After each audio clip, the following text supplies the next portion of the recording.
This is Frederick Meekins of the Issachar Apologetics Research Institute.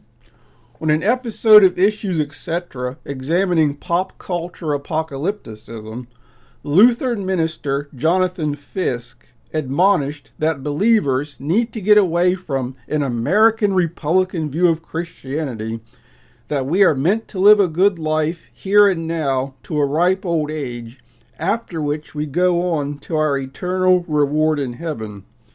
Interesting how the default term to denigrate these days out of the mouths of so many professional religionists is America.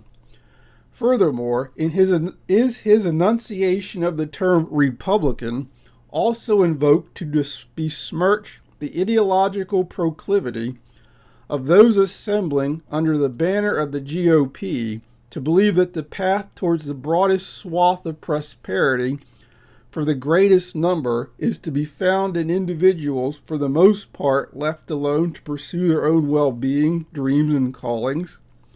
Does Reverend Fisk intend to cast as much aspersion upon an American democratic view of Christianity that instead sees the path to a society approaching something akin to justice as one where the individual is nothing more than a cog in whatever group one happens to be a part of for the purposes of the government dispersing its largesse to favor demographics and constituencies?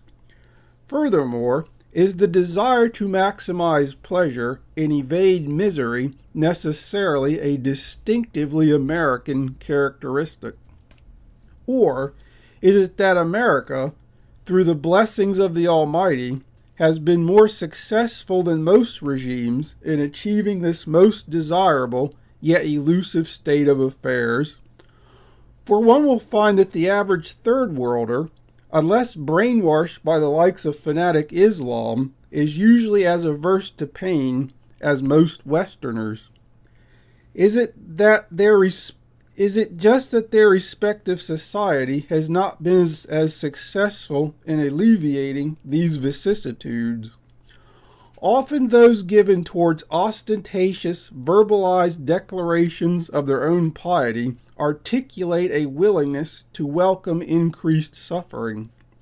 However, was it not the God such souls claim as their primary loyalty, the one that imbued part of his creation with that mysterious quality known as life, along with the desire to see that distinct gift continued for as long as possible, though it may be ended as a result of a wide variety of intervening contingencies?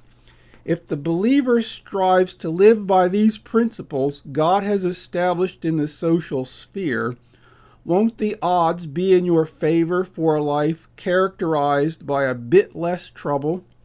After all, does not Scripture urge one to honor your mother and father so that your days upon the earth might be long? That text even admits it is a Scripture that dangles before the hearer a carrot in order to encourage compliance. This is Frederick Meekins.